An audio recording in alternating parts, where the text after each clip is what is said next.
Hola, ¿cómo les va? Bienvenidos al canal El Depósito de la Fe. Mi nombre es Leonardo Abdala y hoy quiero compartirles la segunda parte sobre este estudio sobre el bautismo de bebés, o bautismo de niños o de infantes.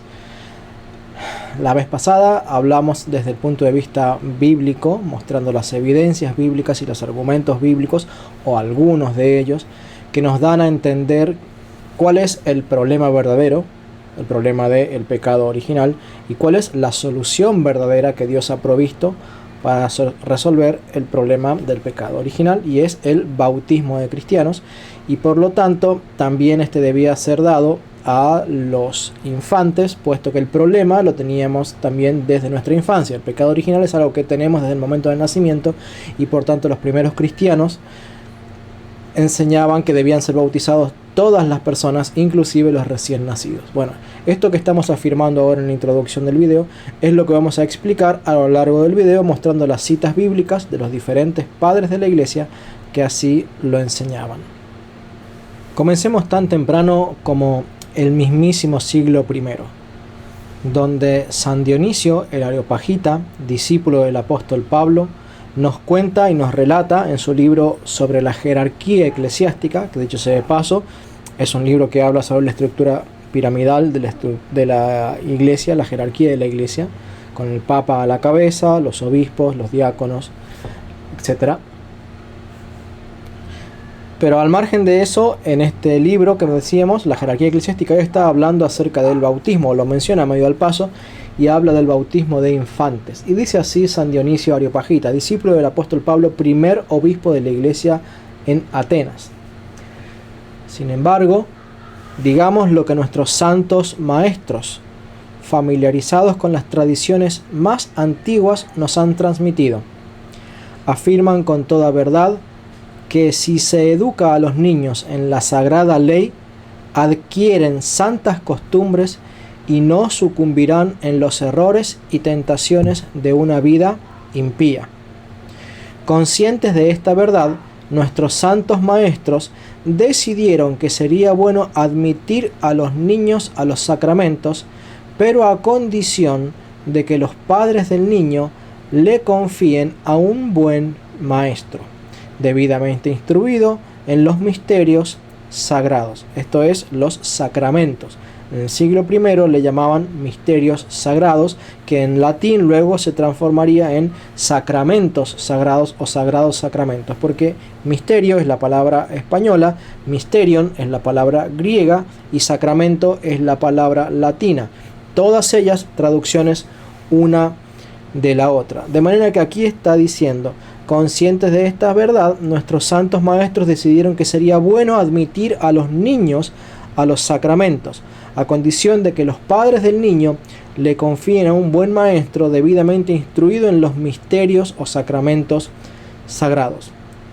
Llevará a cabo su instrucción religiosa como padre espiritual y custodio de su salvación.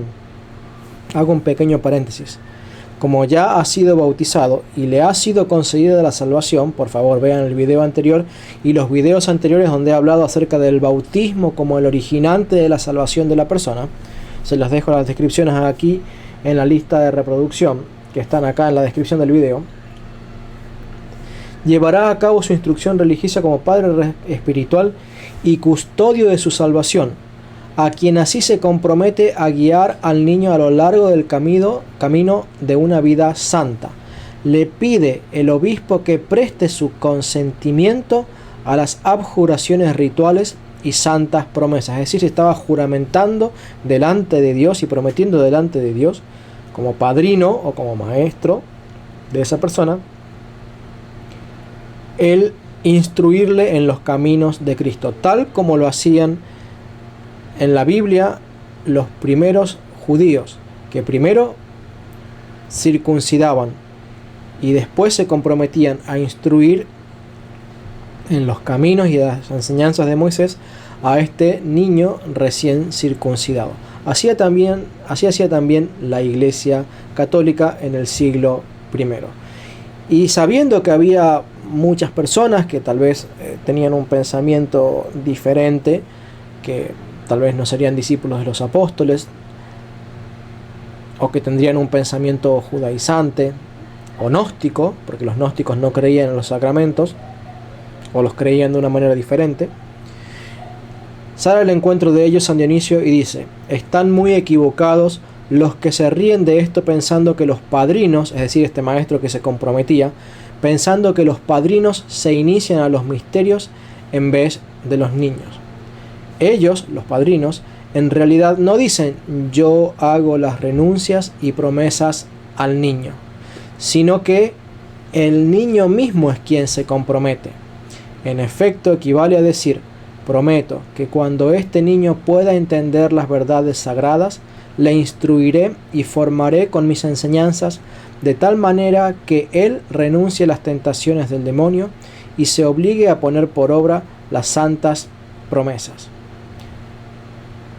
Nada pues, dice San Dionisio, nada pues hay de absurdo en que acompañe una formación espiritual al desarrollo del niño. Esto supone, naturalmente, que hay un jefe y padrino que forme santos hábitos en él y le defienda de las tentaciones del diablo. Al margen de la enseñanza explícita de que bajo la condición de tener un maestro que le eduque durante el crecimiento del niño, se admitía el bautismo de infantes. Yo tengo que decir, por la dura experiencia personal, que mis padres no tuvieron tal condescendencia conmigo. No me enseñaron la fe. Mi madrina vivía en otra provincia y mis padres nunca le dieron autorización para que me transmitiera la fe católica. Mis padres no solamente que no cumplieron con su parte, sino que además no permitieron que mi madrina cumpliera con su parte. Y el resultado es que, como no se me instruyó en la fe católica, divagué en el mundo durante 40 años, 42 años más o menos, hasta que me hice católico. Y así le ha pasado a infinitud de personas, que como no fueron bien catequizados desde niños, como no se les hacía leer la Biblia, como no se les hacía leer las historias de los santos, como no se les hacía ver dibujitos cristianos, como no se les hacía escuchar música cristiana, como no les leían cuentos cristianos, y los padres les permitieron que leyeran del mundo, vieran dibujitos del mundo, escucharan música del mundo, vieran las películas del mundo, practicaran los hábitos del mundo, y finalmente, por más bautismo, se terminaron yendo al mundo. Y esa es la gran acusación que hacen los protestantes, porque dicen: ven, ¿de qué les sirve bautizarse de niños y después igual se van al mundo? Y tristemente hay algo de verdad en esa acusación, y es que muchas veces los padres fallamos en brindarles una adecuada educación a nuestros hijos. Cedemos, porque es más fácil dejar que los eduque el televisor, es más fácil educar que los eduque la radio, es más fácil darles un celular, es más fácil hacer que dejen de hacer alboroto dándoles una revista del mundo o un dibujito del mundo. Es más difícil tomar el toro por las astas, como decimos aquí en la Argentina, no sé si en algún otro lugar, y hacerse cargo de la situación, o buscar a alguien que se haga cargo de esa situación. Buscarle un catecista que le enseñe a nuestros hijos la fe católica. Habiendo tantos recursos electrónicos, digitales, en papel impreso, audiovisuales, ¿por qué elegimos exponer a esos hijos a quienes han recibido el sello del Espíritu Santo y no cumplir con nuestra parte de hacer nuestro mejor esfuerzo por brindarles una educación cristiana? ¿Por qué permitimos que el Espíritu Santo sea así de menospreciado? Siendo que es tan importante el bautismo para el Espíritu Santo, ¿por qué permitimos que una persona se vaya al mundo luego de haber recibido el Espíritu Santo? Vamos a leer algo de eso en los Padres de la Iglesia acerca de esta reflexión que estoy haciendo aquí. Dice San Ireneo en su escrito contra los herejes: Cristo vino a salvar a todos por sí mismo, quienes a través de él renacen en Dios, lactantes y niños, jóvenes y viejos. Así que vino para todas las edades, resalto eso, para todas las edades, y se convirtió en un bebé para los bebés, santificando a los niños, infante entre los infantes, santificando a los que tienen esta edad. Y sigue la cita. San Ireneo, obispo de Lyon, discípulo de Policarpo, y Policarpo, discípulo del apóstol San Juan, aprendieron de los apóstoles el bautismo de niños. Ahora, Tertuliano, un ejemplo célebre entre los protestantes que dicen que los primeros cristianos no aceptaban el bautismo de niños. No, había algunos que no aceptaban el bautismo del recién nacido. Otros que aceptaban el bautismo del recién nacido, pero al 8º día. Otros que aceptaban el bautismo del niño cuando por lo menos esto pudiera entender lo básico del bautismo. Y había otros que decían, bueno, no, esperemos un poco más hasta que tengan 5, 6, 7 años. Lo cierto es que la Iglesia, por voz mayoritaria y por práctica ancestral, y en base a lo que hemos visto también en la Biblia y la tradición apostólica, bautizaba niños, incluso cuando estos eran recién nacidos. Ahora, Tertuliano es un caso que utilizan mucho los protestantes para decir, ves, Tertuliano no creía en el bautismo de infantes. Momento, vamos a analizar la cita de Tertuliano, y vamos a ver si él realmente tenía el pensamiento protestante según los protestantes quieren hacernos creer. Tertuliano es uno de los pocos, había, pero pocos, que se oponían al bautismo de niños. Pero vamos a notar lo siguiente, como dijimos, él no piensa como un evangélico. Vamos a leer una porción de la cita que utilizan los protestantes para ver que él realmente es católico, no solamente se confiesa con su boca católico, sino que además confiesa la práctica de la Iglesia Católica de bautizar niños, y además dice que él la aceptaría bajo ciertas circunstancias. Dice así Tertuliano en su escrito justamente sobre el bautismo, refutando a los gnósticos, que ellos sí, al igual que los protestantes del día de hoy, los evangélicos, o los falsamente llamados evangélicos, porque son en realidad otro evangélicos, Tertuliano, refutando a los gnósticos, dice lo siguiente: ¿por qué exponer a los padrinos, fuera del caso de necesidad, al peligro de faltar a las promesas en caso de muerte o de quedar defraudados por la mala naturaleza que se va a corromper? Dice un poquito más adelante: puede ser mejor retrasar el bautismo, y sobre todo en el caso de los niños pequeños, que vengan pues cuando crezcan. Vamos a desglosar un poquito esta frase de Tertuliano para ver que en realidad él está afirmando la práctica de la Iglesia y aceptando la práctica de la Iglesia, pero él está introduciendo ciertos temores que él tenía, y que por causa de esos temores que él tenía, él está aconsejando, no impugnando, no tratando de hereje, sino aconsejando demorar un poco el bautismo. Primero, Tertuliano reconoce la práctica de la Iglesia de bautizar, porque está diciendo, justamente quejándose de por qué la Iglesia bautizaba a los niños, siendo que había estos riesgos. Ese es el argumento de Tertuliano. El argumento de un protestante es: no, porque la Biblia dice que tienen que primero creer y arrepentirse y después bautizarse. No ese es el argumento de Tertuliano, porque Tertuliano no es protestante, es católico. Lo que sucede es que en esa época todavía no era dogma. De hecho, el escrito de Tertuliano sobre el bautismo es el primer registro del que tenemos conciencia, el primer tratado de la Iglesia Católica acerca del bautismo de la Iglesia Católica, y es completamente ortodoxo en un montón de aspectos, salvo en esta observación que hace Tertuliano, donde él dice, sí, reconozco que la iglesia tiene padrinos, como dijimos recién, citando a San Dionisio. San Dionisio es discípulo del siglo I, Tertuliano es de finales del siglo II. Reconozco que la iglesia usa de padrinos que se comprometen a instruir al niño en la fe a lo largo del crecimiento, pero dice, ¿para qué exponer al padrino? Y expone dos motivos de su miedo, por así decirlo.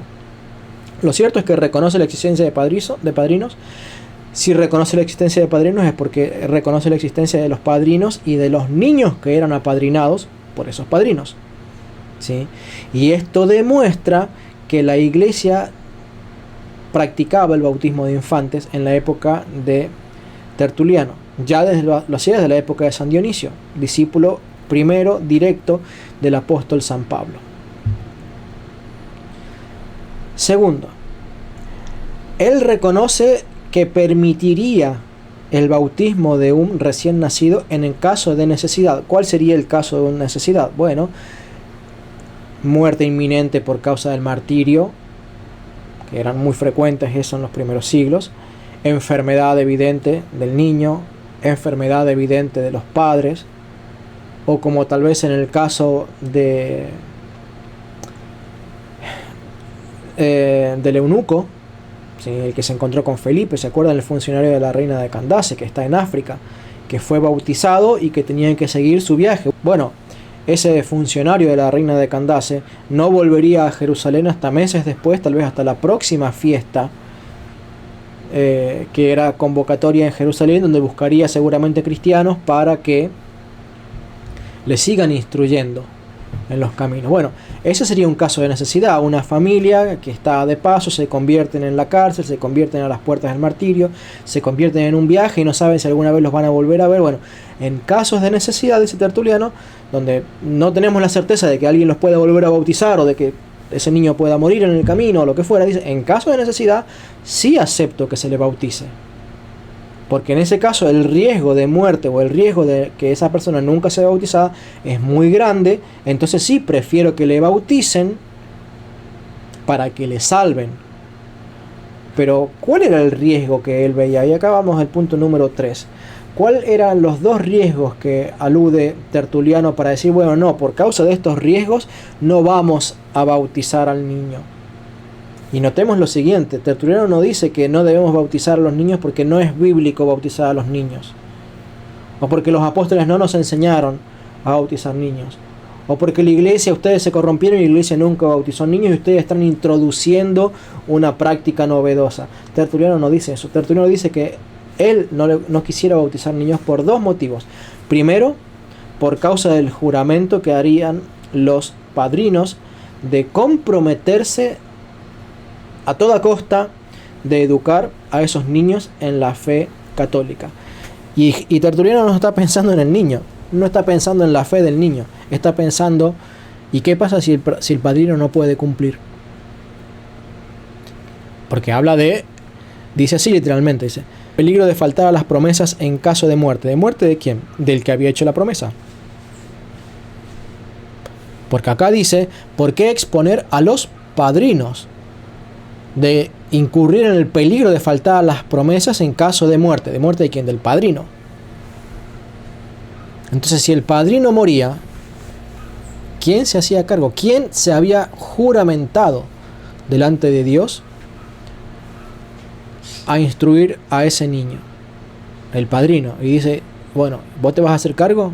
Y si te morís, padrino, ¿por qué te comprometés si no tenés comprada la vida? Ese es el argumento de Tertuliano.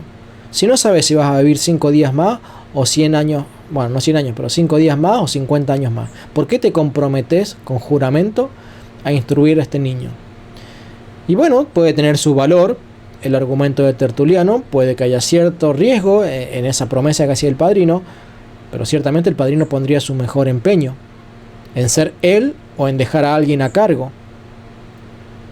Y los padres mismos también tendrían ese cuidado, porque no en vano los padres se comprometían junto al padrino a que dejarían que alguien lo hiciera. Así que bueno, tiene cierto valor el argumento de Tertuliano. Lo cierto es que la iglesia dijo, bueno, está el riesgo de que se muera el padrino y está el riesgo de que se muera el niño. Lo más peligroso es si se muere el niño, porque el niño no está bautizado. El padrino está bautizado, si se quiere morir, que se muera, pues si está en gracia de Dios se salvará. Pero si el niño no está bautizado y se muere antes de que puedan bautizarle, entonces, no, el mal que está queriendo subsanar Tertuliano es menor en comparación con el mal que él está tratando de introducir, que es diferir el bautismo de ese niño. Primer argumento fallido de Tertuliano, que por cierto no es un argumento protestante o evangélico en lo más mínimo. Segundo argumento, dice, en caso de quedar defraudados por la mala naturaleza que se va a corromper. Bueno, aquí el temor de Tertuliano en este otro caso no es la muerte del padrino, o de los padres en todo caso, sino la corrupción de parte del niño, que ese niño después el día de mañana no quiera aceptar la corrección, la instrucción católica, la catequesis de este padrino, y se corrompa y se vaya al mundo. La pregunta aquí sería entonces, ¿por qué bautizan los protestantes? ¿Por qué bautizan los evangélicos? Si tienen un montón de casos de apartados. Si los hijos de los pastores muchas veces también se han apartado. Y yo conozco casos, muchísimos. Hijos de pastores, hijos de diáconos, hijos de cantantes, hijos de gente de banco. Y lo digo con tristeza porque no es que me esté sintiendo contento de encontrar estos ejemplos. La realidad es que estos ejemplos existen tanto en los católicos como en los protestantes. Tristemente, existen estos casos en los protestantes y en los católicos. Lo cierto es que acá hay una realidad. Tertuliano tenía en altísima estima el bautismo, en altísima estima las promesas y en altísima estima el hecho de que el bautismo era delicadísimo de ser mancillado y de ser pisoteado, porque no había un segundo bautismo. Bueno, Tertuliano sí menciona un segundo bautismo, que es el bautismo de sangre, lo menciona en este mismo escrito llamado sobre el bautismo, pero en el sentido de que no hay un segundo bautismo de agua.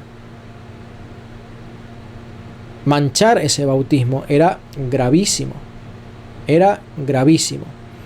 Así que Tertuliano, extremada y lícitamente preocupado por estos dos riesgos, que ciertamente son riesgos reales, él plantea como una posible solución ante esos dos riesgos, primero que se muere el padrino, o que se mueren los padres, y quede el niño, pero aquí el que se había comprometido era el padrino. Primer riesgo era que se muriera el padrino.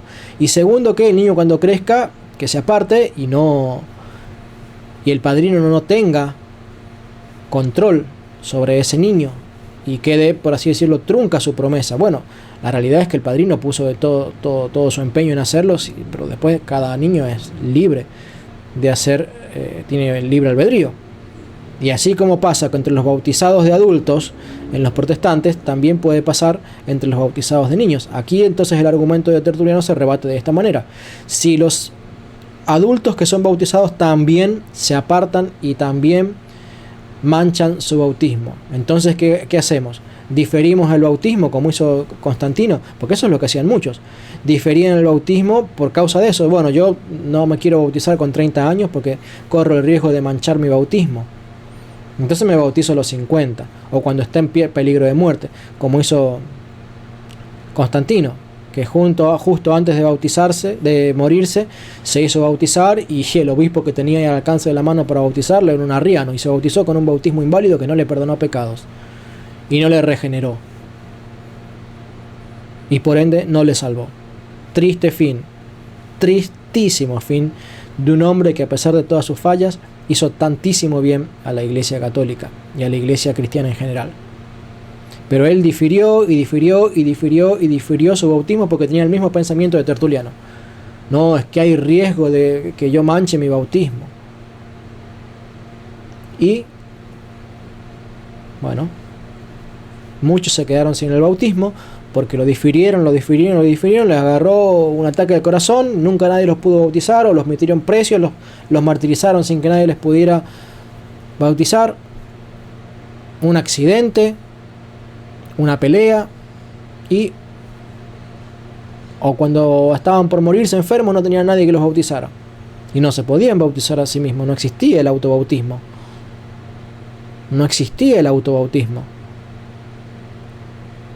como hizo, tengo entendido, José Smith, el fundador de los mormones, que se hizo un autobautismo. No, eso no existía. Tenía que ser alguien autorizado por la Iglesia Católica para que ese bautismo fuera válido. Así que lo cierto es que Tertuliano tiene razones válidas para promover o sugerir diferir el bautismo, pero mayores son los riesgos y peores son los riesgos de incurrir en diferir el bautismo. Y lo cierto es que Tertuliano reconoce que la Iglesia ya venía bautizando y él está proponiendo una alternativa: diferirlo hasta que el niño tenga capacidad de entender. Pero la Iglesia dijo no, mayor es el riesgo y el peligro de que mueran sin bautismo, entonces los bautizamos desde niños, tal como hacía San Ireneo, tal como hacía San Dionisio, tal como hacían los apóstoles, tal como hacían los cristianos del primer siglo. Orígenes, también sobre principio del siglo III. Él nace en el siglo II, a fines del siglo II, y es instruido a fines del siglo II y empieza su ministerio a principios del siglo III, y es contemporáneo obviamente de Tertuliano. Y Orígenes es de los que pensaba lo opuesto a Tertuliano. Él sí creía en la necesidad de bautizar de infantes. Dice, nadie, en su comentario de los Romanos capítulo 5 verso 9, nadie está libre de pecado, ni aun el que no ha vivido más de un día. ¿Se acuerdan la cita que yo dije de Job 14, 4 al 5 en la Septuaginta, en el video anterior, el que les comenté que era el fundamento bíblico del bautismo para infantes? Bueno, acá los padres de la iglesia están citando ese versículo, que está muy mal traducido, pero pésimamente traducido en la Reina Valera 60, y también con algunas dificultades en algunas Biblias católicas. Lo cierto es que en todas las Biblias el versículo 4 está bien traducido, el que está mal traducido es el 5. El versículo 4 dice, nadie está libre de la mancha, o nadie está libre de la impureza, o todos son impuros. Eso es lo que dice en el versículo 4. Y acá Orígenes está tomando ese versículo para enseñar la doctrina del pecado original como el problema y el bautismo de infantes como la solución. Nadie está libre de pecado, ni aún el que no ha vivido más de un día. Job 14, 4 al 5. Por esta causa, y dice por esta causa, por este versículo es bíblico, por esta causa la iglesia ha recibido de los apóstoles, no de un concilio, no del invento de un teólogo, de los apóstoles, la tradición de administrar el bautismo incluso a los niños. Y para hablar acerca de la tradición he hecho ya 3 videos que también les dejo en la descripción el link para que ustedes puedan ir y buscar esos videos donde explico qué es una tradición, la tradición apostólica en la Biblia, y también las malas traducciones que han hecho de esa palabra los protestantes, y qué versículos hay en la Biblia que muestran el uso de la tradición judía y de la tradición apostólica en el Nuevo Testamento. Lo cierto acá es que dice, hemos recibido de los apóstoles la tradición, es decir, el mandato de continuar de generación en generación el administrar el bautismo incluso a los niños. Pues aquellos a quienes fueron confiados los secretos de los misterios divinos, y ya explicamos antes que estos misterios divinos son los sacramentos de Dios. Orígenes era católico y creía en los sacramentos. Pues aquellos a quienes fueron confiados los secretos de los misterios divinos sabían muy bien que todos llevan la mancha del pecado original, que debe ser lavado por el agua y por el Espíritu.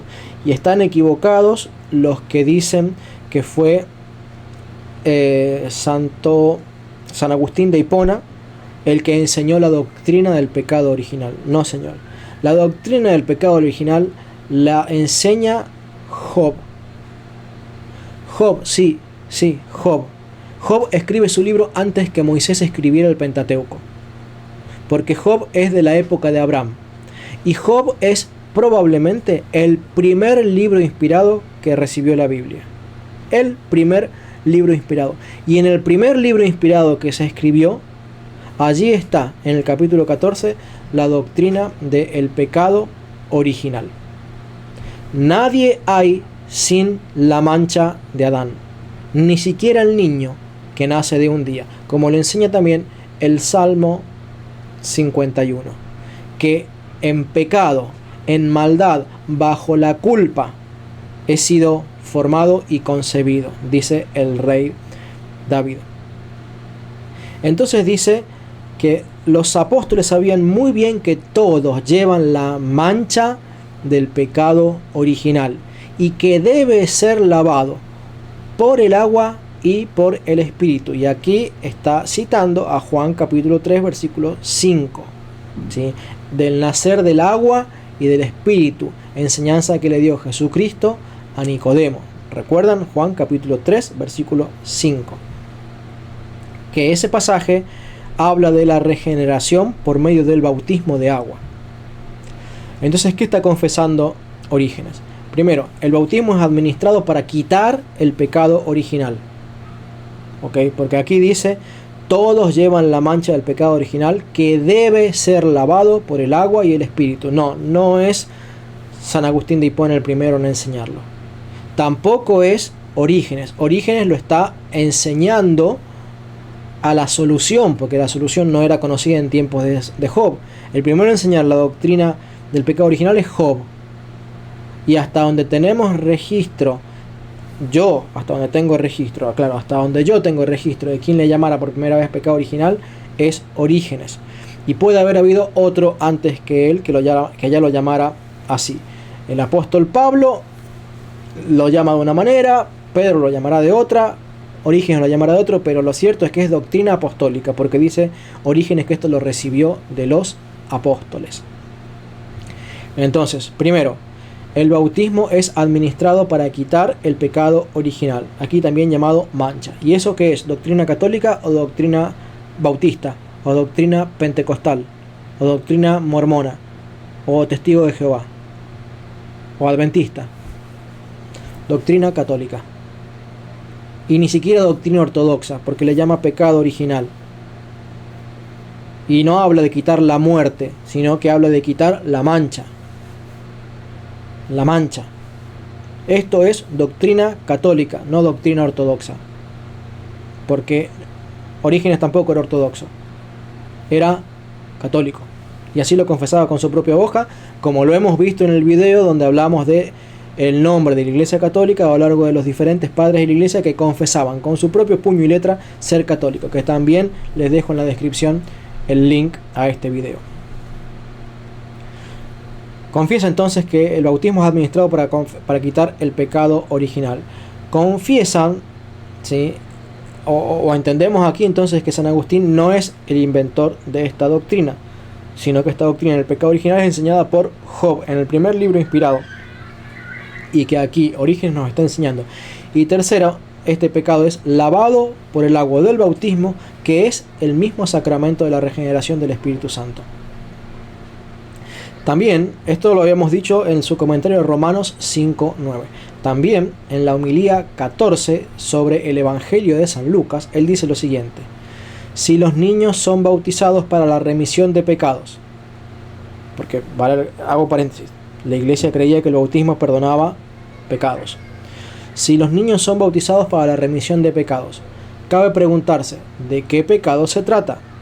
¿Cuándo pudieron pecar estos niños? ¿Cómo se puede aceptar semejante testimonio para el bautismo de niños si no se admite que, y acá empieza a citar a Job, nadie está exento de pecado aun cuando su vida en la tierra no haya durado más que un solo día? Y vuelve a citar Job 14, 4 al 5 según la versión de la Septuaginta, versión oficial de la Iglesia Católica, hasta que se tradujo la versión al latín, hasta que se tradujo la Biblia al latín.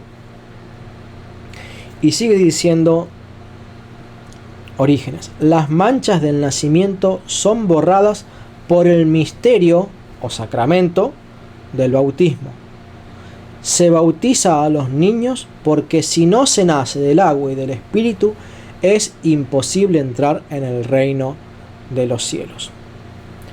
Muy parecido a lo que enseñó en su comentario de los Romanos. No vamos a hacer nuevas observaciones sobre lo ya dicho. Lo cierto es que la lengua materna de Orígenes era el griego y por eso él utilizaba la Septuaginta. Y no me vengan los protestantes con que no, que en el griego, que esto aquí, que esto allá, porque la lengua materna de Orígenes era el griego. No sabés más vos de griego que Orígenes. Y Orígenes leía la Septuaginta y no necesitaba una traducción, porque ya la habían traducido y Dios milagrosamente había demostrado que esa traducción era infalible.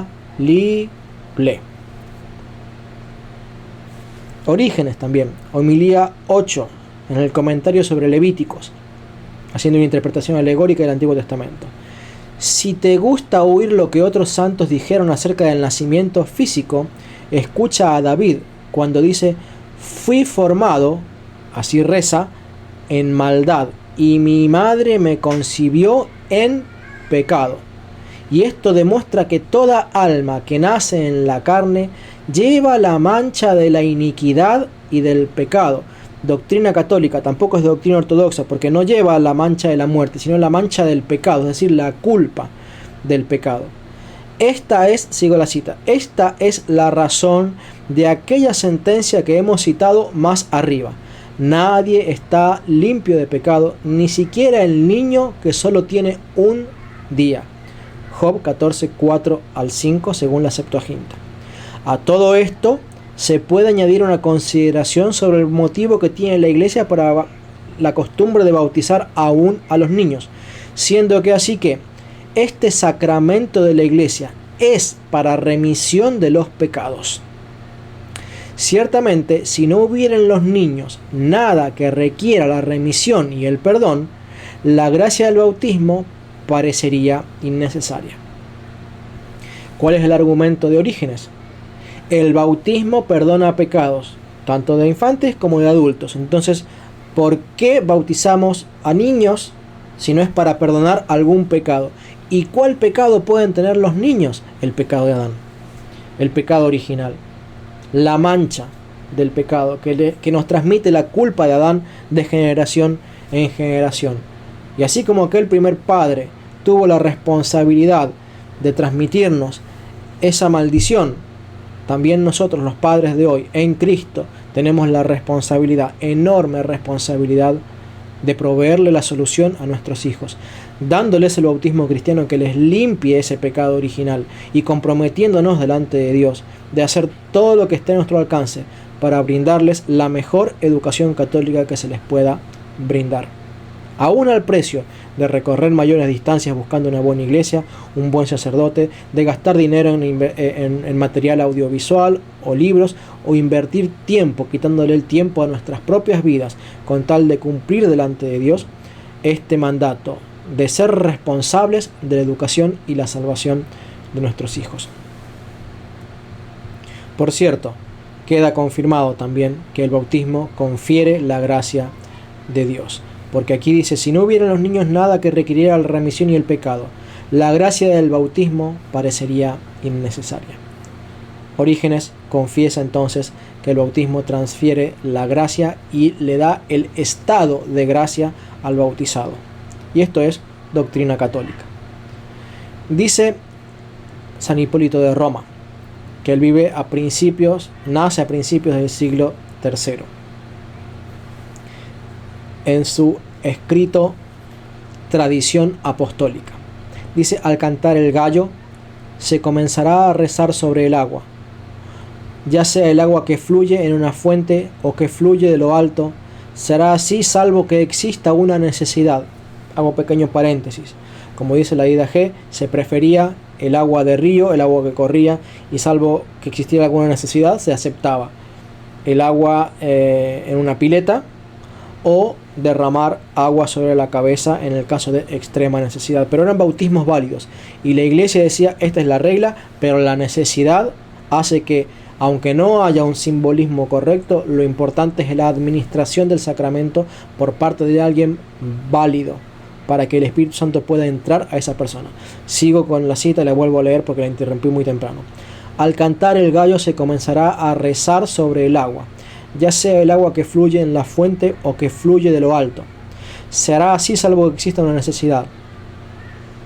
Pero si hay una necesidad permanente y urgente, se utilizará el agua que se encuentre. Se desvestirán y se bautizarán los niños en primer término. Todos los que puedan hablar por sí mismos hablarán. En cuanto a los que no puedan, sus padres hablarán por ellos o alguno de su familia, y se bautizará enseguida a los hombres y finalmente a las mujeres. ¿Bautizaba San Hipólito de Roma a los niños? Sí, a los que eran capaces de hablar y a los que no eran capaces de hablar. A él le daba lo mismo. Recibían el bautismo todos. Cipriano de Cartago, también, que nace aproximadamente en el 200 después de Cristo. Él es obispo de la ciudad de Cartago y escribe en esa carta 58 a Fido, hablando justamente una carta específica sobre el bautismo a los infantes, capítulo 9. Pero dice, en relación con el caso de los niños, en el cual dices que no deben ser bautizados en el segundo o tercer día después de su nacimiento, o que la antigua ley de la circuncisión debe considerarse, por lo cual piensas que alguien que acaba de nacer no debe ser bautizado y santificado dentro de los 8 días, todos nosotros pensamos de manera muy diferente en nuestro concilio. Porque en este curso que pensabas tomar, o esta decisión que pensabas tomar, nadie está de acuerdo, sino que todos juzgamos que la misericordia y gracia de Dios no debe ser negada a ningún nacido de hombre. ¿Qué está reconociendo? Que acá este tal Fido, que me imagino sería, no sé, un obispo, porque eran normalmente los que tenían la posibilidad de bautizar, o tal vez algún sacerdote o presbítero al que se le había delegado la responsabilidad de bautizar con la autorización del obispo. San Cipriano le está exhortando y diciéndole, bueno, acá no se trata de seguir la ley judía, de decir no hay que esperar a los 8 primeros días, o hay que esperar 2 días, o hay que esperar 3 días. Dice nosotros, y cuando dice nosotros no dice yo y el obispo que está acá al lado, no, dice un concilio. No es el concilio de Nicea, es un concilio o un sínodo anterior al concilio de Nicea, donde la iglesia se reunió para debatir acerca del bautismo de infantes y dijo a los infantes hay que bautizarles. Y dice todos juzgamos que la misericordia y gracia de Dios no debe ser negada a ningún nacido de hombre. No eran una mayoría los que no querían bautizar. Es más, ya para los días de Cipriano nadie se oponía al bautismo de infantes y la discusión era, bueno, seguimos a la ley judía al 8º día, 3 días después, no, dice, recién nacido. Si está con culpa en su primer día de vida, bauticémosle en lo posible en su primer día de vida.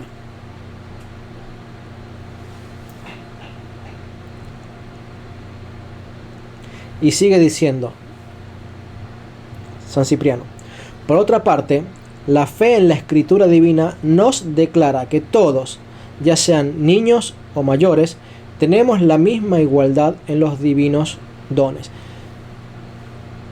¿Es doctrina bíblica o no es doctrina bíblica el bautismo de infantes?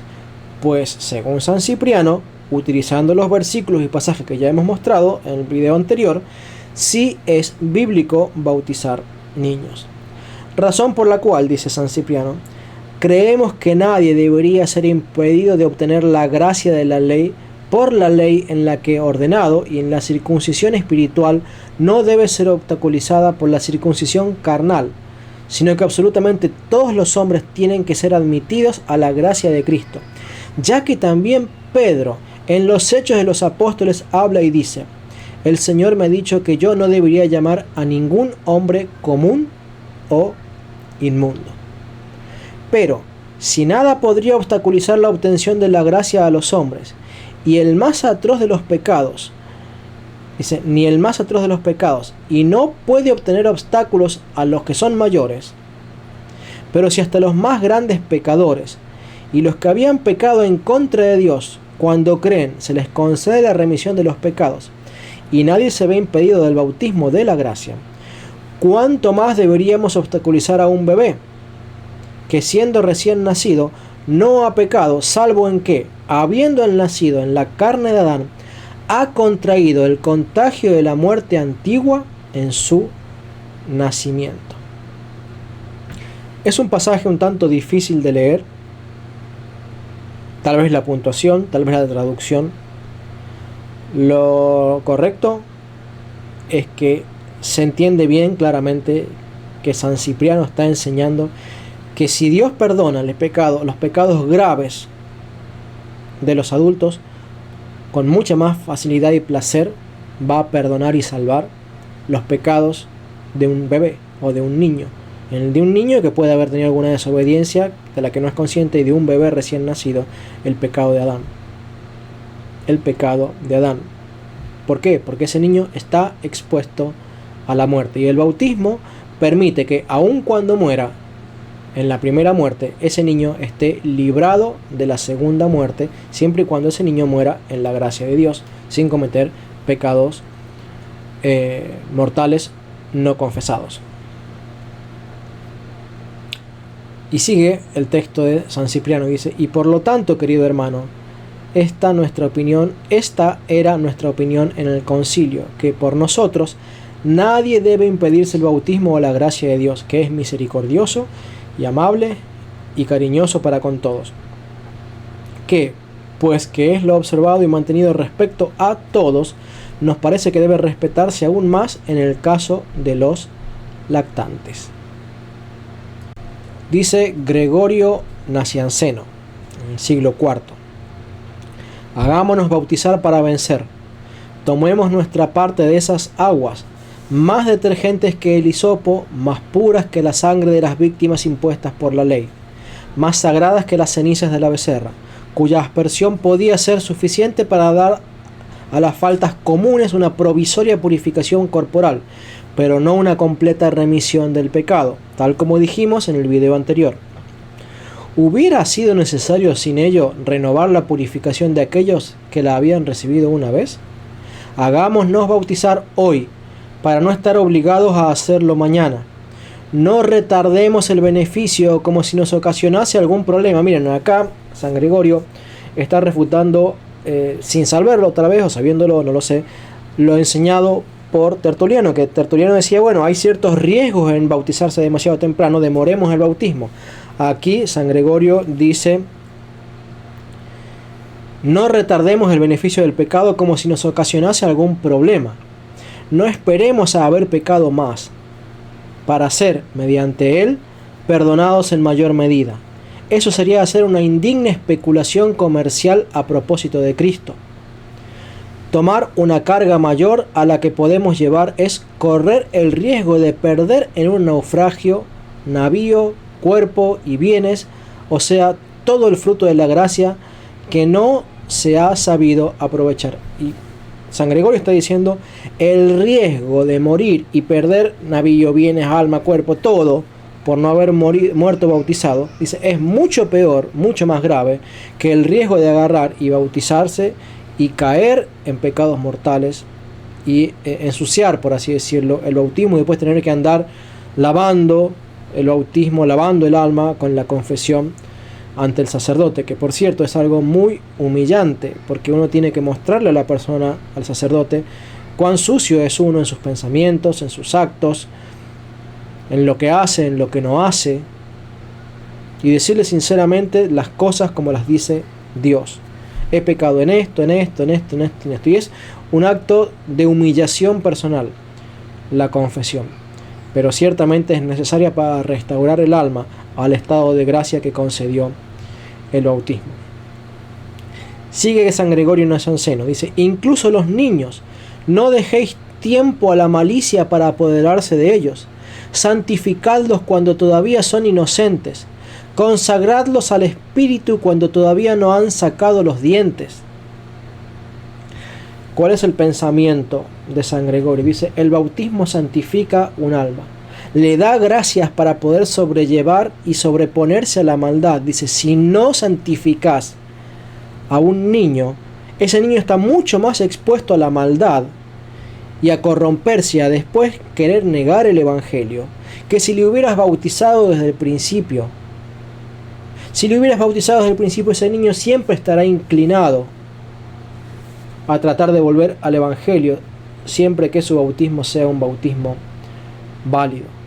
Y por eso Dios me trajo de regreso a la Iglesia Católica, porque seguramente mi bautismo de infante fue completamente válido. Y Dios no se olvidó, por misericordia, de que como niño nadie cumplió lo que debió haber cumplido habiéndolo prometido en mi bautismo, de instruirme en la doctrina católica. Pero Dios se encargó de traerme a mi escritorio a los mejores maestros que pudieron haber existido en la tierra, los apóstoles y sus discípulos. Y me explicaron ellos la verdadera fe, que terminó siendo la Iglesia Católica y su credo y su fe. Sigo con San Gregorio Nacianceno.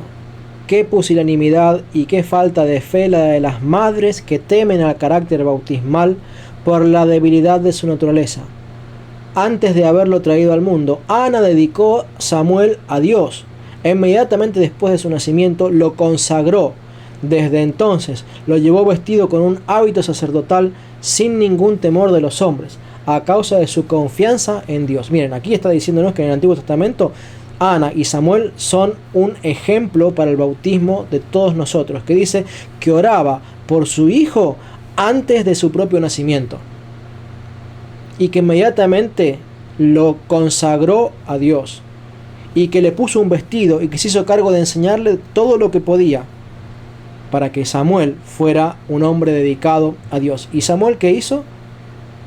Fue dedicado a Dios. Y Dios honró, ¿qué cosa? La fe. La fe. ¿Y qué fue? ¿La fe de Samuel? No, la fe de Ana. La fe de Ana. Desde antes de nacer, mientras estaba embarazado, Señor, te pido por el carácter de mi hijo, te pido por su salud, te pido por su alma, te pido por su conducta. Nosotros lo hemos hecho por nuestros hijos. Lo hemos hecho por nuestros hijos, aún cuando éramos protestantes. No por seguir el ejemplo de esto, sino porque sabíamos de la responsabilidad que teníamos para con Dios. Y cuánto más gozo veo que Dios, en respuesta a esas oraciones, me brinda la posibilidad de limpiar a mi hijo en el sacramento del bautismo, de salvar a mi hijo como un regalo enorme de su divina e infinita gracia y misericordia para con nosotros. Qué bueno y bondadoso que es Dios. Y qué Dios inmisericordia que a veces presentan los pentecostales, los bautistas y todos los otros evangélicos de los días de hoy, al decir que hay que negarle la gracia de Dios a los niños hasta que estén llenos de pecados, hasta que estén completamente expuestos a haberse muerto durante su infancia y haber sido el infierno. Sigue San Gregorio Nacianceno. Todo esto está bien dicho para aquellos que solicitan por sí mismos el bautismo, pero ¿qué podemos decir de los niños, todavía de poca edad, que son incapaces de darse cuenta del peligro en que están? ¿Cómo? ¿Los niños, un bebé recién nacido, en peligro? ¿No es que los primeros cristianos eran evangélicos, que dicen que todos los niños se van al cielo? ¿Por qué dice este hereje, dirían los protestantes, que los niños están en peligro? Y porque están en peligro por el pecado de la muerte de Adán, por el pecado original. Y dice San Gregorio: ¿por qué podemos decir que los niños todavía de poca edad, que son incapaces de darse cuenta del peligro en el que están y de la gracia del sacramento, se los bautizará también?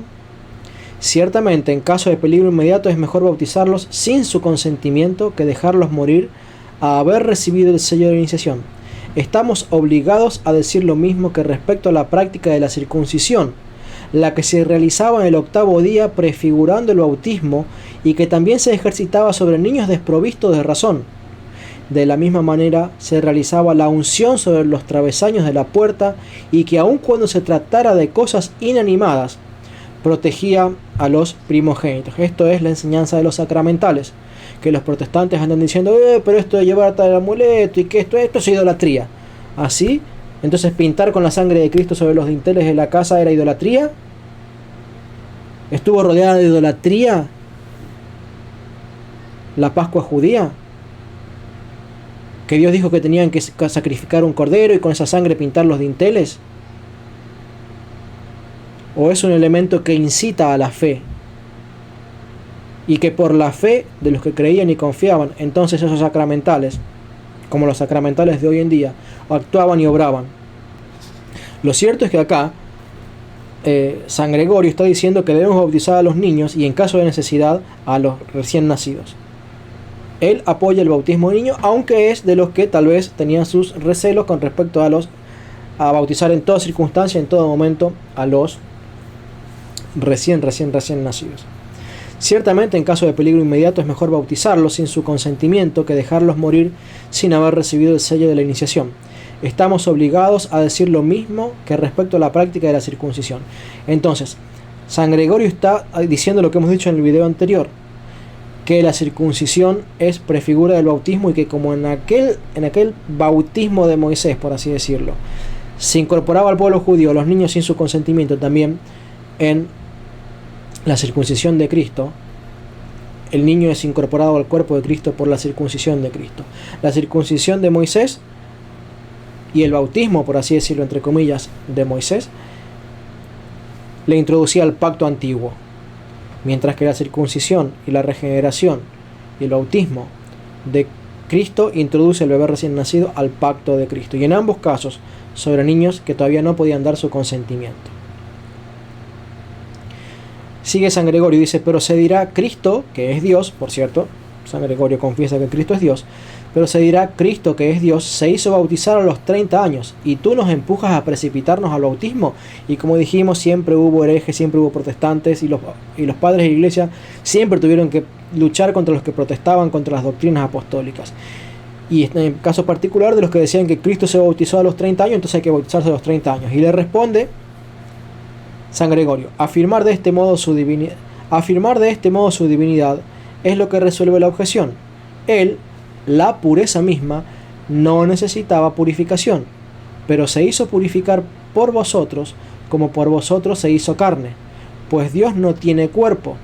Además, Él no corría ningún peligro de retardar su bautismo, pues podía regular a voluntad su sufrimiento como había regulado su nacimiento. Para vosotros, por el contrario, no sería pequeño el peligro en caso de abandonar el mundo sin haber recibido vuestro nacimiento, más que una vida perecedera sin estar revestidos de incorruptibilidad. Al margen de que está citando toda la doctrina católica acerca de que el bautismo regenera, salva, da la incorruptibilidad y da la salvación, obviamente para ser luego perfeccionado y aumentado por el sacramento de la Eucaristía.